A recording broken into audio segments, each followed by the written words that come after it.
Initiating download. Podcast download complete. It's the Super Power Podcast. Deya Direct, the fly and fab go-to girlfriend, is all about bringing you interviews with celebrities, information, and her super friends. and inspiration that take your life to the next level. Deya Direct gets real She doesn't just interview, she goes in. Deya Direct makes a difference. with super power. Hey, it's Deya Direct. Welcome to the Superpower Podcast. This is the podcast where superfly women testify.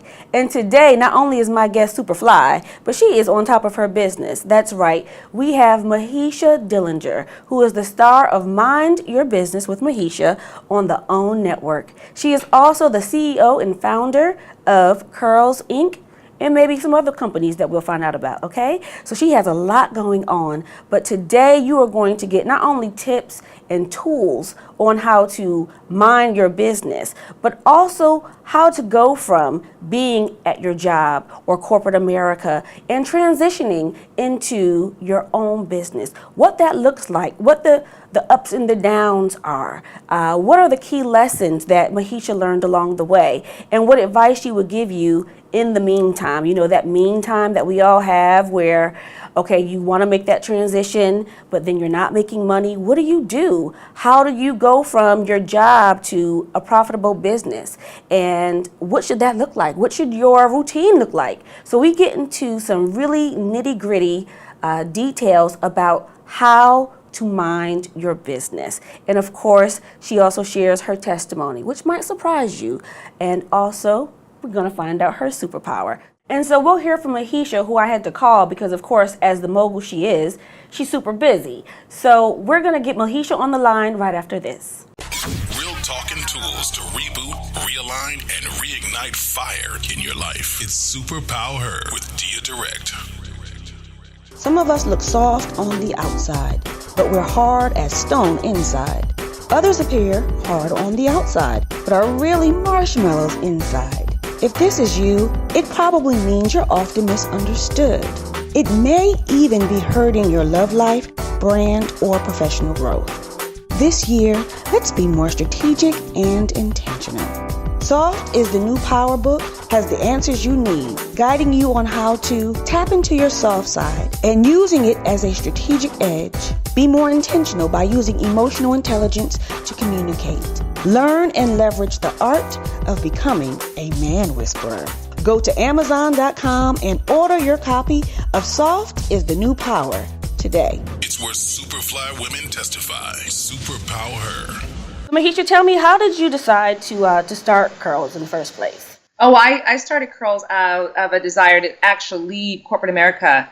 It was for me, a very trying time, and had experienced for the first time corporate racism, and determined that, I was not going to let anyone else determine how far I'm going to go. I mean, this man was looking to get rid of me for obvious reasons, and I was a young single mother, and I felt very, desperate, concerned, frustrated, and I, at that moment, switched gears from being an employee to being an employer. In my mind, I said, I'm going to shift gears and take control of my destiny. That experience created inside of me a desire to become an entrepreneur and to own it. A lot of people who are in corporate America, especially women, are feeling that same kind of pressure, that, the dynamics of not really feeling like they fit in or not being supported.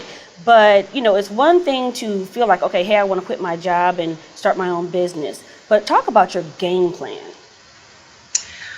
Okay, so the game plan, well, I wasn't sure what I wanted to do. I can say that. I wasn't sure, and I actually did a lot of research to see what business ideas that I had were actually potentially viable businesses. And one of them was something similar to like American Girl. That was a big, obviously big loss for me. That was a big deal, business, mm-hmm. American Girl. Very similar concept. Didn't go with that, but I was also passionate about hair and hair care, and I was newly natural at the time. And so that's what made me decide to go that path, and also seeing the new data about how many ladies were foregoing relaxers. Women in the market were looking for natural options. And so after doing my due diligence, my research, I saw that was a viable business and started to do the legwork from there. Right, but okay, what was your experience in corporate America, though, that prepared you to actually start your own hairline? Corporate America didn't prepare me for that. I think it was for sure my training in college. I was a business major, concentration in marketing. So I had the business piece of the book knowledge I needed. I didn't have the actual operating knowledge, but I knew how to write a business plan, how to write a marketing plan. I knew how to structure things. I mean, the training came from school. The only thing I learned in corporate America about running a business is that you have to be agile, you have to be swift, and you also have to have a plan. That's what I learned from Intel. Right, but the hair care business, I mean, that's a lot of chemicals involved. Like what, or is it? You tell me, how does Well, you learn that my game? products are natural, so I obviously I'm not a chemist, so I hired a cosmetic chemist to do that part. Mm-hmm. I knew what, that's the piece of being an entrepreneur, know what you don't know and hire someone who knows it. I know that's right, but the other part about being an entrepreneur, of course, is having capital. So, Which I did not have. so that's also a big dilemma for a lot of people. So how did you work that out? Well, because I didn't have the capital, I had to start much smaller than I had hoped. And so I just, I was originally going to launch big and go big. I did not have the money to do so. I just didn't have the resources. So I had to start small. And that caused me to learn the business in and out. It caused me to, work a lot longer in terms of the years before reaching success because I didn't have the money. But it also caused me to be smart about every dollar I made or earned, because had I think potentially if I would have gotten it all early on, I potentially could have misspent it. Yeah. I learned a lot about managing money, and I shifted my perspective about money during those early years, because before that, single mother with a convertible red BMW, no business to having that car, living in a duplex. Like, I didn't own a home. Shouldn't have had the car, should have been more reasonable with my spending.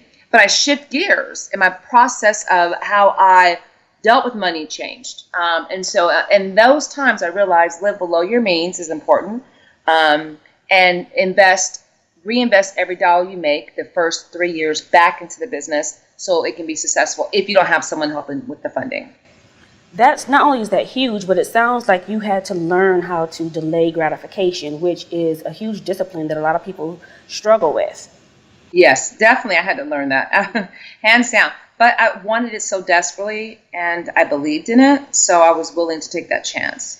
So what did you do in the meantime before you became profitable, and how long? I kept the day job. I did not. I kept the day job. Yes, ma'am. And I always, whenever I talk to someone or speak to young ladies, I always suggest that, or anyone, if you're looking to become an entrepreneur, mm-hmm. You relieve that stress of having to be profitable out the gate, and enough to sustain a business and supply your lifestyle with what's needed. I kept the day job, and I left Intel out of a corporate office job, mm-hmm. and went into pharmaceutical sales, which enabled me to have flexibility with my schedule. So I worked and saw all my doctors by noon, and I was able to be home after that and work on the business. So I had that income, and that sustained the family and the business, and then the family, and then the business revenue went right back into the business. I know that's right. So how long would you say it actually took you to become profitable from the time you started? Well, year one, actually, not a lot. I remember the first year was, it was not a lot of money, but it was still not in the red. I made $86,000 that first year. Mm. Usually you're in the red the first 5 years or so, mm-hmm. and you can be, especially if you start on a larger scale. That's not uncommon. And so I was happy that I was in the green, of course. I mean, in the black, but I did not, I knew that it was going to grow a bit faster and better and bigger than where it was.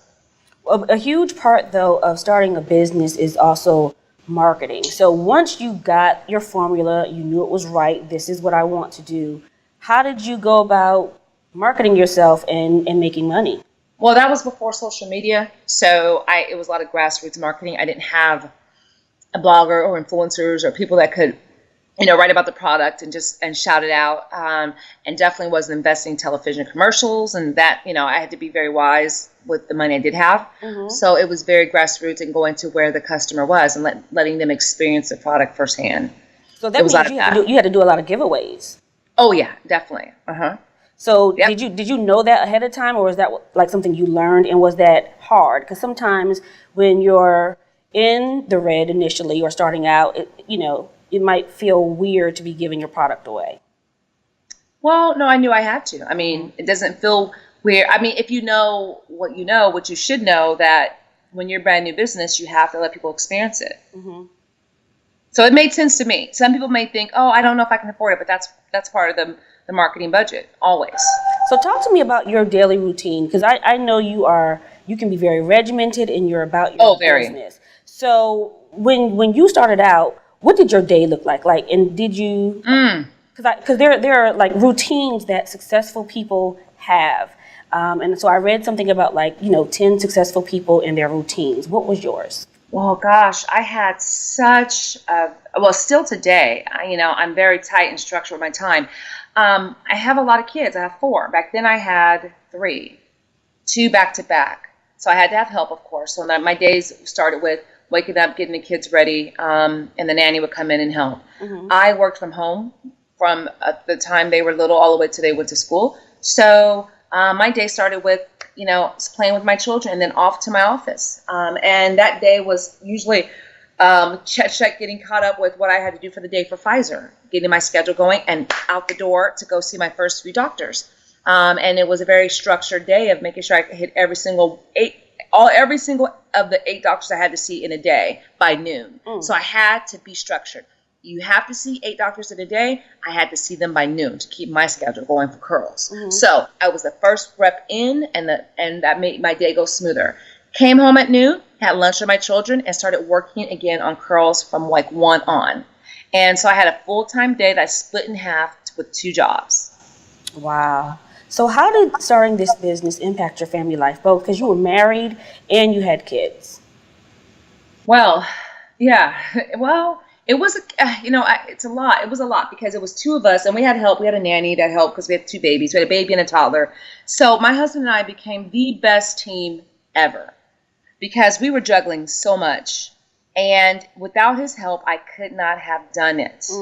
There were times where I had to work because I only had that 1 to 5 time slot to work and the nanny got off at 5. So after 5 was, our time to take over and do everything we did. I had a lot of times I had to continue to work after they went to sleep, and I was a walking zombie and he would take over. It was a lot of sacrifice and pressure and stress, and he just helped. He just swooped in and became Superman, after having my last 2, I actually had a severe case of postpartum. Tell me and that really disabled me, shut me down, and he took over again. And so all these years later, we've gone through so many highs and waves and lows. So, yeah, we became, like I said, the best partners. We'll be back with more Super Power Her with your host, Deya Direct. Have you ever been in a relationship, personally or professionally, that has failed, and it made you feel lost and discouraged? Well, what if I told you that you can literally leverage every single painful situation and make your pain pay you back? After all, it cost you something. Just like with a bank account, you want to get some interest off of everything that you've been through. All the tears, all the time, all the effort. Make it pay you back. Use it. Leverage it. Check out my Amazon #1 bestseller, Failure is Fuel, and experience how my testimony can fuel your life to the next level. We're back where Superfly women testify. It's the Super Power Her podcast with your host, Deya Direct. So, postpartum happens to so many people. What happened? How did it affect you? And how did you push through it? Well, the first time around, if you have it the first time, the second time you're guaranteed to at least have the subsequent pregnancy. You're 80% likely to have it the second time around after having it the first. Mm-hmm. And it hit me even harder the second. Really? So how did I deal with it? Well, first I tried to act like it didn't exist and try to power my way through it. Let's just push it. Just push through it. I can get over it. It wasn't that easy. I realized that early on. And one of the things I did, I had to seek help in 2 forms. Mm-hmm. One through prayer and one through therapy. Mm-hmm. And that's important. So, but what did you feel? What were your thoughts? What were your emotions? Ooh, how do you put those feelings into words? Were you heavy? Heavy, sad, depressed, disabled. I feel like I couldn't even move. Doing something as simple as getting up to check emails took a lot of effort to do. And then with the second one, I had anxiety, postpartum anxiety on top of it. So seeing the baby made me anxious. So it was hard to even breastfeed as I was anxious holding her, like nervous, shaking, very terrifying. I mean, and so I got through that. The second time with Kennedy, that my baby was the hardest. And I said, okay, I'm going to have to get past. We had meds and I cut them in half. I said, I don't want to do this. I cut them in half. I started weaning myself without the permission of my doctor because I did not want to be on meds.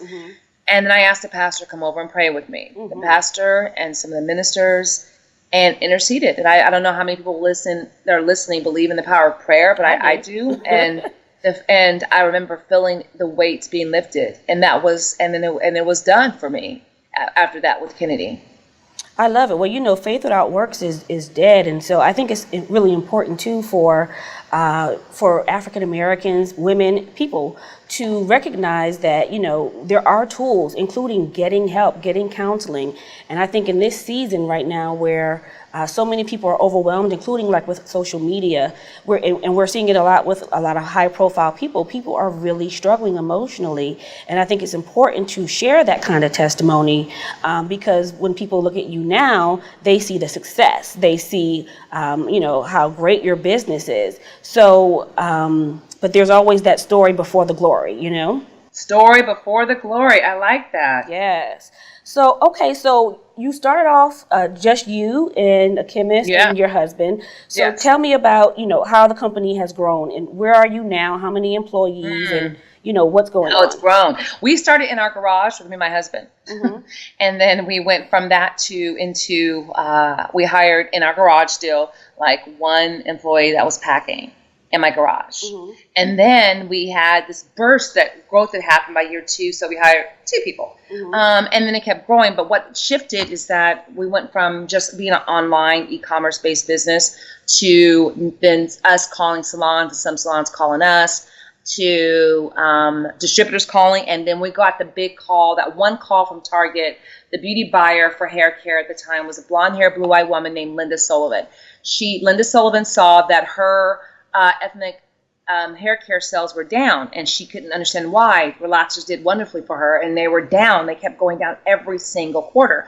And so she wanted to take a chance on a few up-and-coming brands that she kind of heard through the grapevine that she was seeing online, because at that time, by that year, there were chat groups and stuff, and not MySpace, I believe. It wasn't Facebook or anything. And so she brought me in for a meeting, me and 3 other brands. And we had a 30-minute meeting to pitch, and she said, and it was absolutely hands down the easiest pitch I ever had in my life. 5 minutes, I've never ever had anything this easy. 5 minutes into the meeting, she said, I love it, I'll take it all. Wow. But she said, here are the conditions. We're going to give you a test in 105 stores. If you guys do well, then we'll keep you and grow you out. If not, we'll send you packing with their products and thank you very much. And we all did well. And so we continued to grow together, and she grew us from 105 stores to 400 stores. 800 stores, 1,200 stores. She kept growing us out and out. And then as that happened, the other retailers that I pitched before that told me no started calling me. I love it. So that's how that happened. So how many employees now? Well, we have over 250 reps throughout the U.S. and international. And then we have 2 offices here in Dallas. And we have 20 employees here in Dallas. So do you ever get like decision fatigue? Oh my gosh, yes. Today was one of them. Yes. It's like, okay, what do you think is the best decision on this one? You tell me. But yes, that happens sometimes, especially on days when you're not feeling good.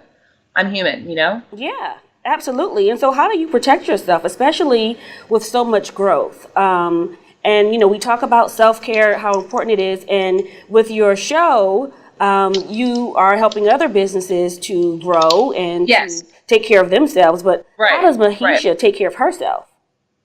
Wow. Okay. Well, I work hard, so I play harder. I do try to do vacations often with the family.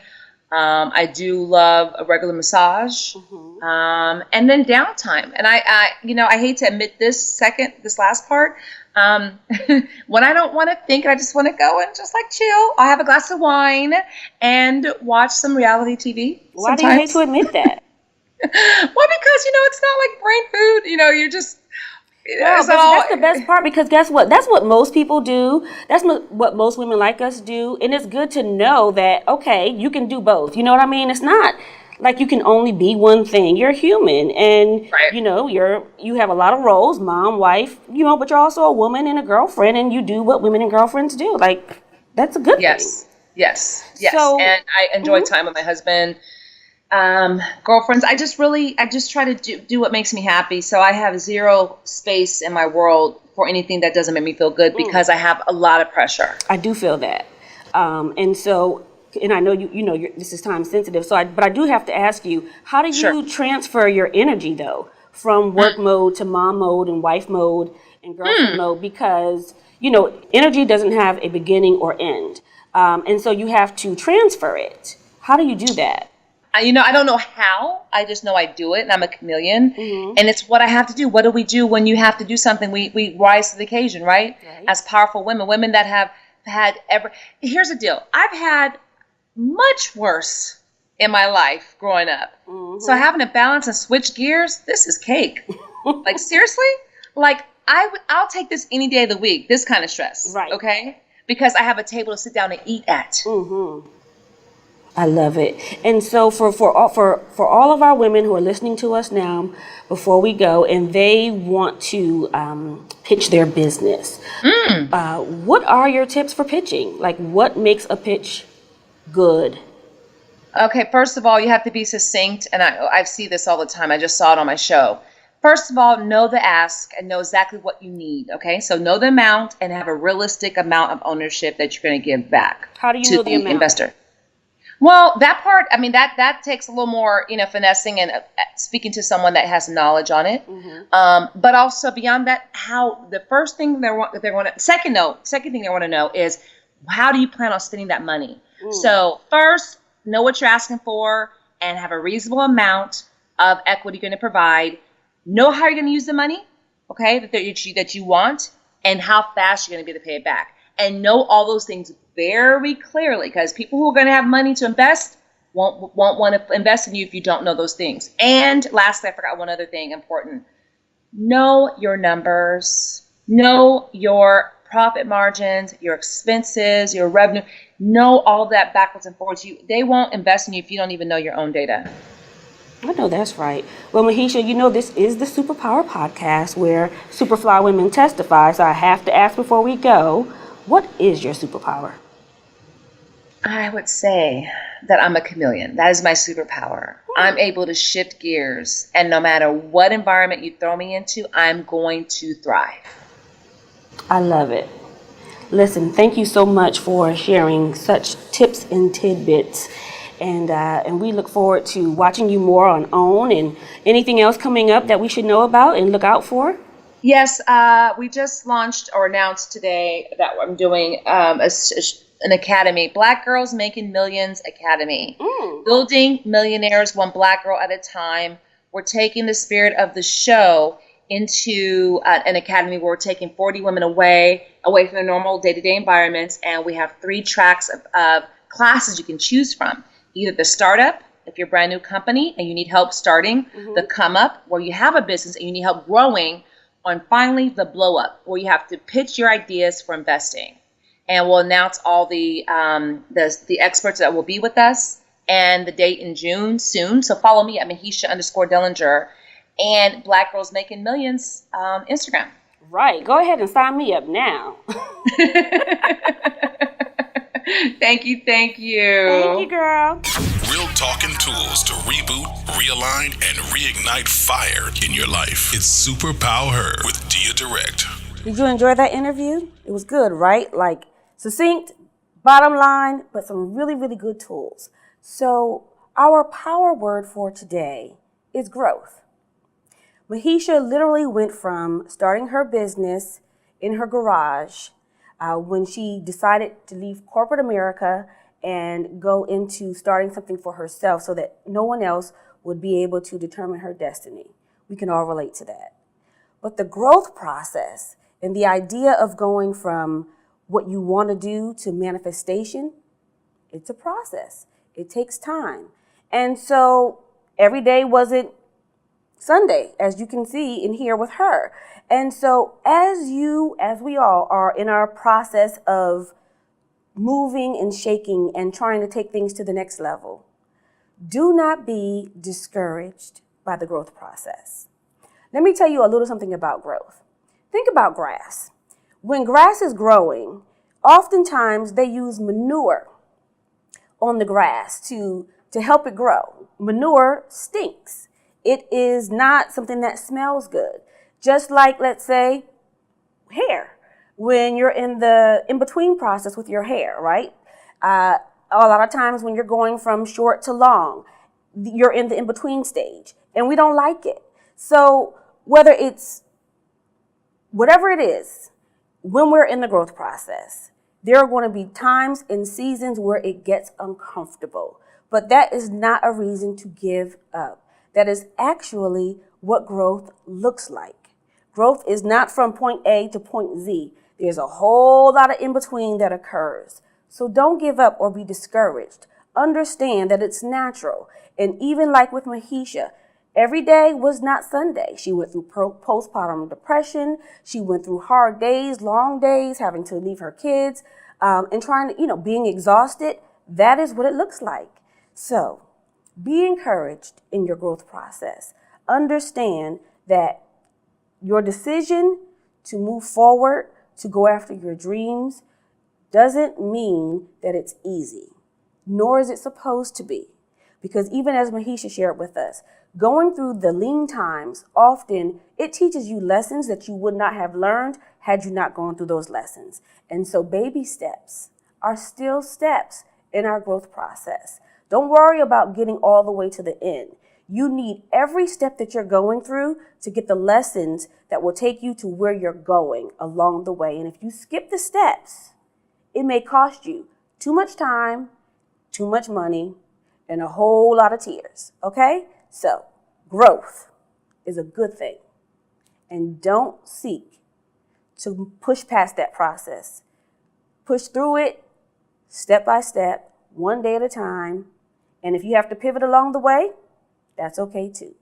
I'm your girl, Deya Direct. Listen, I hope you enjoyed this podcast. Please go on iTunes and give us a review. We need it. We want to hear from you. Tell us what you think about the podcast, which show you enjoyed. We have plenty more for you to look at. So tell your friends, share it, continue to help us move forward and give other women encouragement as we all learn how to move in our superpower on the Superpower Her podcast. Superpower Her with Deya Direct. Make sure you check us out at superpowerher.com.